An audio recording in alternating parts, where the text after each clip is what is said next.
မိုင်းမင်္ဂလာပါကျွန်တော်ရဲ့ channel တုံးပွဲအမြဲတမ်းတင်ပေးနေကြဖြစ်တဲ့ MCFC Insider 3.0 YouTube channel ကနေညီကိုတွေအားလုံးကိုပြန်လည်ကြိုဆိုလိုက်ပါတယ်အားလုံးပဲမင်္ဂလာပါမနေ့ကတော့ YouTube ညီကိုတွေစင်ပေးကြမယ်လို့ထင်ပါတယ်တုံးပွဲမှာနှစ်ပွဲအဆင်ပြေခဲ့တယ်ပေါ့နော်ဘက်တစ်တစ်ပွဲတော့ကြာခဲ့တယ်ဗျာဟိုဒါပေမဲ့အဆင်ပြေကြမယ်လို့ထင်ပါတယ်မနေ့ကကျွန်တော်ရဲ့ဒီ special one boy လက်ထပ်ပြီးတော့အဆင်ပြေခဲ့တယ်ဒါပေမဲ့ဒီမောင်းထဲမှာတော့ဗျာ quarter back နဲ့ကျိုးသွားတယ်ပေါ့နော်ဒီတော့ဒီလက်ဆောင်မောင်းထဲမှာလည်းဒါအပြင်ကျွန်တော်ရဲ့ member သမားတွေကလည်းတုံးပွဲမှာမနေ့ကတုံးပွဲမှာနှစ်ပွဲအဆင်ပြေခဲ့တယ်ဂဲလန်ကတော့ဟို sorry အနီကထိတော့ဒီဟိုရှုံးသွားတယ်ပေါ့နော်ဒါပေမဲ့ဟိုမနေ့ကလည်း plat တွေထပ်ပြခဲ့ကြတယ်ဒီနေ့မှာတော့တောက်ကြနေညဖြစ်တဲ့အတွက်ဒီစနေနေ့မနက်မှာကံမဲ့ပွဲစဉ်တွေရှိရပေါ့နော်ပရီးမီးယားလိဂ်ကတပွဲစပိန်လာလိဂ်ကတပွဲအီတလီစီးရီးတပွဲနဲ့ဂျာမန်ဘွန်ဒလိဂ်ကတပွဲဆိုပြီးရှိတယ်ဒါပြင်လီဂူ1လည်းတပွဲရှိတယ်ဒီရက်မှာကျွန်တော်ရဲ့အကြိုက်တုံးပွဲကိုရွေးထုတ်ပြီးတော့ဒီဗီဒီယိုလေးမှာတောက်တက်တော့မှာဖြစ်ပါတယ်အပန်မကြည့်ကျွန်တော်ဒီ YouTube channel လေးကိုလည်း subscribe လုပ်ပေးကြအောင်မျှော်လင့်ပါတယ်ကျွန်တော် Telegram channel ကိုလည်းဝင်ရောက် join ခဲ့ကြအောင်မျှော်လင့်ပါတယ်ကျွန်တော် Telegram channel မှာဒီနေ့မှလည်းလက်ဆောင်ပွဲတင်ပေးမှာပေါ့နော်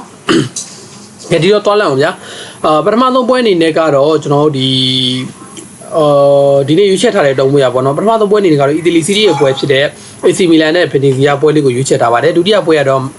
ဒီလီဂူ1ပွဲစဉ်တစ်ပွဲဖြစ်တဲ့လိုင်လီနဲ့ PSG နောက်ဆုံးပွဲကတော့ကျွန်တော် Manchester Crystal Palace နဲ့ Manchester City ဆိုပြီးတုံးပွဲကိုဒီဗီဒီယိုလေးမှာတောက်တက်တော့မှာဖြစ်ပါတယ်ဒီတော့တွားလိုက်အောင်ဗျာကပထမဆုံးပွဲအနေနဲ့ကတော့ကျွန်တော် AC Milan နဲ့ Venezia ဒီပွဲမှာလက်ရှိပေးထားတဲ့ခြေတန်းရဆိုလို့ရှိရင်တော့ AC Milan တို့ကနေပြီးတော့ 1-80 ဆိုတဲ့အနေထားပေးထားတယ်ဂိုးပေါင်းကြီး3လုံးပလက်60ဆိုတဲ့အနေထားပေးထားတယ်ဒီတစ်ခုရှိတာရတပတ်ပြီးတော့တဲ့အနေထားမျိုးမှာအီတလီစီးရီးအသင်းကြီးတွေအားလုံးချေးအောင်ခဲ့တယ်အဲ့ဒီချက်ကိုနည်းနည်းတတိထားရမယ်ဒါအပြင် AC Milan ဟာဒီအဖွင့်ပွဲပေါ့နော်အဖွင့်ပွဲတိုရီနိုရဲ့အိမ်ကွင်းမှာသွားပေးတော့1+80ဆိုပြီးတော့ပေးခဲ့တယ်ဗျာ1+80ကို minus 100ပြန်နှုတ်လို့ရှိရင်အိမ်ကွင်းမှာဆိုရင်ဒီတလုံး80ပေးမယ်ပေါ့နော်တိုရီနိုလိုတင်းတော့1-80ပေးလို့ရှိရင်ဗင်နီဇီယာလိုအတင်းမျိုးဒီတက်ပိုပြီးချေးပေးတဲ့နယ်လို့ကျွန်တော်ကတော့မြင်တယ်ပေါ့နော်အခုလက်ရှိမော်ဒီအမိုရင်ရဲ့လက်ထက်မှာကစားပုံတော်တော်ကောင်းတာတော့လက်ခံပါတယ် AC Milan တို့ကစားပုံတော်တော်လေးကောင်းလာတယ်ဗျ။ဘာပဲဘယ်ပွဲမှာမြင်လိုက်လဲဆို United နဲ့ပွဲတုန်းကလည်းသူတို့ကောင်းခဲ့သလိုတိုရီနိုနဲ့ပွဲတုန်းကလည်းကောင်းခဲ့တယ်ပေါ့နော်အဖက်ဖက်ကသူတို့တာခဲ့တယ်ပေါ့နော်အဓိကအခုလက်ရှိဒီအမိုရင်ရဲ့လက်ထက်မှာ AC Milan မှာအဓိကအားကိုးနေတာချူကူလူစီဆိုတဲ့ကစားသမားဗျမင်းကရဒီဖူအောင်ကိုငါးလာကစားတဲ့ကစားသမားပေါ့နော်ဒီကစားသမားအခုလက်ရှိမှာအမိုရင်ရဲ့ loss စိတ်ကြိုက်ပလီယာဖြစ်နေတယ်လို့ဒီကစားသမား impact တော်ထွက်နေတယ်လို့ပြောလို့ရတယ်ဒါပေမဲ့တိုက်စစ်မှာတော့ဝင်ကာတွေမရှိဘူးဗျဝင်ကာတွေမရှိဘူးဆိုတာသူကကျတော့ Nero နံပါတ်10 2ယောက်ကိုတွဲတုံးတဲ့ပုံစံမျိုးဗျဒီ United တုန်းကလည်းအဲ့ပုံစံမျိုးကစားတာပါ Nero နံပါတ်10 2ယောက်ပုံစံပေါ့နော်ဒါပေမဲ့ဝင်ကာတွေမရှိတဲ့အနေအထားမျိုးမှာတိုက်စစ်ပိုင်းမှာတော့နည်းနည်းလေးအားတက်ချက်ရှိနိုင်တယ်ဘာကြောင့်လဲဆိုတော့လက်ရှိတစ်ဖက်တင်းကလည်းခန်းစစ်3ယောက်တန်းကစားမှဖြစ်တဲ့အတွက်ဝင်းကားတွေမပါတော့ဗျာသူတို့အနေနဲ့တောင်ပန်တွေကိုအရင်ကြီးဟိုအားစိုက်စရာမလိုပဲဒီဂွန်ဆာလိုရာမိုဒိုလိုပလီယာတွေကိုပဲအဓိက main target ထားလာနိုင်တယ်ပေါ့နော်ကွဲလည်မှာလည်းမိုဒရီတိုပါလို့ရှိပါတယ်ဒါပေမဲ့ကျွန်တော်ကခြေတန်းတစ်ခုရတွက်လိုက်တယ်ဘောနော်ခြေတန်းတစ်ခုရတွက်လိုက်တယ်ဆိုတာမနက်ကရဒီဗျာအီတလီစီးတီးမှာဟိုနေရာတဲတန်ပေါ့တော်တင်းကောင်းခဲ့တယ်လို့ဗျာဒီတော်တော်လေးအခြေအနေကောင်းခဲ့တယ်တိုရီနိုလိုအတင်းကိုတောင်းမှာဗျာဝေကွန်းကနေပြီးတော့1+80ချီမှာတလုံးနဲ့နိုင်ခဲ့တယ်ဆိုလို့ရှိရင်အင်ကွန်းမှာဗျာ1-60 ပြီးမှလုံးဝသေးကြတယ်ပေါ့နော်အဲ့လိုမျိုးပေးမယ်ဆိုလို့ရှိရင်အခုတန်းတက်အတင်းဗျာဗင်နီဇီယာဆိုခုနှစ်မှတန်းတက်လာတာမနစ်ကသူကဒီစီရီဒီ2မှာပေါ့နော်စီရီ2မှာအီတလီစီဘီမှာပေါ့နော်ဘလောက်ပဲကောင်းခဲ့တယ်ဖြစ်ပါသေးအောင်ဗျာတန်းတက်လာတဲ့တင်တန်းတက်လာတဲ့တင်ပဲအဲ့လိုမျိုးအတင်းမျိုးကိုအခုလက်ရှိပေးထားတဲ့ခြေတန်း1-80ဆိုတဲ့ခြေကတော့ကျွန်တော်ကတော့မကြိုက်ဘူးဒါအပြင်ပထမပတ်မှာအီတလီစီးရီးအတင်းကြီးတွေအကုန်လုံးချေးအောင်ခဲ့တယ်ပေါ့နော်အတင်းကြီးတိုင်းအားလုံးကိုချေးအောင်ခဲ့တဲ့အနေအထားမျိုးကြီးလဲကျွန်တော်တိတ်ပြီးတဘောမကြဘူးဒါကြောင့်ဒီဘက်မှာတော့ကျွန်တော်တော့AC Milan တို့ဒီနေ့ပွဲမှာဂျူဗေတက်ပဲပေါ့နော်ပထမအဖွင့်အပတ်မှာဂျူဗေတက်သတင်းလောက်ပဲပြားလေးတွေကြားတယ်ပေါ့နော်ဒါတော့မှပဲပထမပိုင်းကတည်းကတိုင်း Z1 နဲ့ဟိုနောက်ထပ်မတွင်သွားတာပေါ့နော်တကယ်လို့အဲ့ပွဲတာထပ်တွင်သွားလို့ရှိရင်ဗျာအီတလီစီးရီးတင်းကြီးတွေအားလုံးချေးအောင်တဲ့ပုံစံကြီးဖြစ်မှာဗျာဒါပေမဲ့ကျွန်တော်ဒီပွဲမှာတော့အဲ့လိုပဲခုနကကျွန်တော်ပြောသလိုခြေတန်းနေထားရလဲဒီတက်ပို့ပေးတင်တယ်လို့ထင်တယ်အခုပေးထားတဲ့1-80ဆိုတဲ့ခြေတန်းကိုလည်းမကြိုက်သလိုအဖွင့်အပတ်မှာလည်းအီတလီစီးရီးအတင်းကြီးတွေအားလုံးလည်းချေးအောင်ထားတာယူမကြိုက်တဲ့အတွက်ကျွန်တော်ဒီနေ့ပွဲမှာတော့အဝေးကွင်းဗင်နီဇီယာဘော်လီလေးကိုပဲကျွန်တော်ကြိုက်ပါတယ်ဒီပွဲက risk storm များတယ် AC Milan အိမ်ကွင်းမှာတွားကန်မှာဆိုတော့တွေးဆောင်ထားတဲ့ခါတွေမှာလည်း AC Milan လုံးဝဂိုးပြတ်တွေပဲကန်ထားတာဗျာ 2-0 3-0 4-0ဆိုတဲ့ပြတ်တတာတွေပဲကန်ထားတယ်ဆိုပေမဲ့ကျွန်တော်ဒီအချိန်မှာတော့ဟိုခြေတန်းအရာတစ်လုံးလောက်နဲ့ပဲကတ်နိုင်တော့ကစားသွားလို့လည်းရတာပဲပေါ့နော်အဲ့လိုပဲကန်ရသွားမယ်လို့ကျွန်တော်ထင်တယ်တော့ဒီဘက်မှာ 1-2-1 အဲ့ပုံစံမျိုးနဲ့ပဲပြီးလိမ့်မယ်လို့ကျွန်တော်မြင်တဲ့အတွက်ကျွန်တော်ဒီဘက်မှာတော့ဝေးကွင်းဗင်နီဇီယာဘော်လီလေးကိုပဲကြိုက်ပါတယ်ဒုတိယပွဲကတော့ပြင်းနစ်လီဂူ1ပွဲစဉ်တွေကလိုင်လီနဲ့ PSG ဒီပွဲမှာလက်ရှိပေးထားတဲ့ခြေတန်းအနေထားရဆိုလို့ရှိရင်တော့ PSG တို့ကနေပြီးတော့ဒီခုပေးထားတဲ့ခြေတန်းရ1+50ပေးထားတဲ့ဂိုးပေါင်းကြီး3+50 လိုင်လီကတော့အဖွင့်ပွဲမှာကြီးအောင်ထားတယ် PSG ကတော့အဖွင့်ပွဲမှာကြီးကြထားတယ်ပေါ့နော် PSG တို့ Rennes ရဲ့အင်ကွန်မှာကြီးကြထားတာပေါ့နော်အဲ့တုန်းကလည်းကျွန်တော် PSG ကစားပုံကြီးခဲ့တာတော်တော်လေးအားနေတယ်ဗျကစားပုံမကောင်းတဲ့တဲမှာပါတယ်ပေါ့နော်အဲ့တုန်းကလည်းအ PSG တို့ပေးခဲ့တာအင်ကွင်းကနေပြီး1-10ပဲပေးခဲ့တယ်ဘာလို့1-10 Rennes ကို1-10ဆိုလို့ရှိရင်အဝေးကွင်းမှာဆိုလို့ရှိရင်ပြား100ပေါင်းမယ်ဆိုလို့ရှိရင်အဝေးကွင်းမှာ1+10-20လောက်ပဲပေးမှာအဲ့လိုမျိုးပေးမှာပေါ့နော် Rennes ကတော့1+10-20ပေးလောက်မဲ့ခြေတန်းမျိုးနဲ့မနိုင်ခဲ့ဘူးဆိုလို့ရှိရင်အခုလက်ရှိဟိုဗာလဲခုပေးတဲ့ line လေး1+50ဆိုတဲ့ခြေတန်းကိုနိုင်ကြီးဖြစ်ပါမလားပေါ့နော်အဲ့ဒီချက်စဉ်းစားရမယ်လက်ရှိတိုင်းမဲ့တခုတော့ရှိတယ်ဗျ PSG ကခုနည်းနည်းတော့ကစားပုံပြောင်းလာနိုင်တယ်ပေါ့နော်ပြောင်းလာနိုင်တယ်ဆိုတာအရင်ကတော့သူဒီတိုက်စစ်မှုစစ်မရှိဘူးပေါ့နော်မရှိတော့တိုက်စစ်တောင်ရောက်ကအလဲဒီ rotate လုပ်ပြီးတော့ကစားတာပေါ့ညာဒီ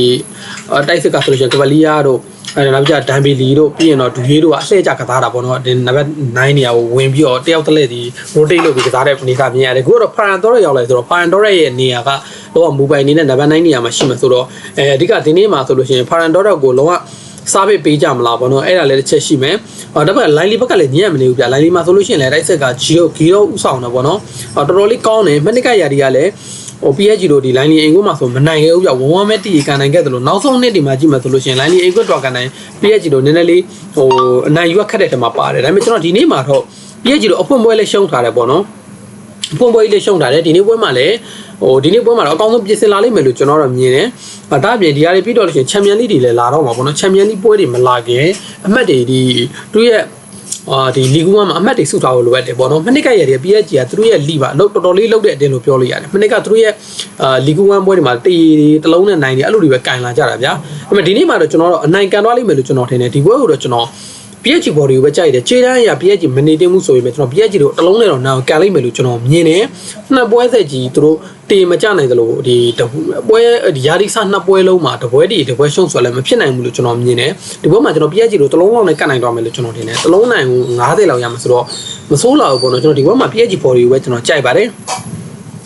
်ကနောက်ဆုံးပွဲတော့လောက်ပေါ့နော်နောက်ဆုံးပွဲကတော့ Crystal Palace နဲ့Manchester City ဒီပွဲမှာလက်ရှိပေးထားတဲ့ခြေတန်းအနေထားရကြည့်မှဆိုလို့ရှိရင်တော့ Manchester City ကနေပြီးတော့ 1+40 ဆိုတဲ့အနေထားပေးထားတယ်ဂိုးပေါင်းကြီးအနေနဲ့ကြည့်မှဆိုလို့ရှိရင်တော့3+40Man City တို့ပထမဒီအဖွင့်ပွဲပေါ့နော်ဘုံမောင်တဲ့ပွဲမှာခက်ခက်ခဲနဲ့2-1နဲ့ပဲအနိုင်ယူနိုင်ခဲ့တယ်နောက်ကျ9တွေပေါ့နော် Crystal Palace ကတော့နီးပြတင်နဲ့အသားမကျတွေပဲအဖွင့်ပွဲမှာ Everton ရဲ့အကူမှာ 2-0 ဆိုတဲ့ဝေဒနဲ့ရှုံးနေခဲ့တယ်ဒီပွဲမှာလည်းလက်ရှိ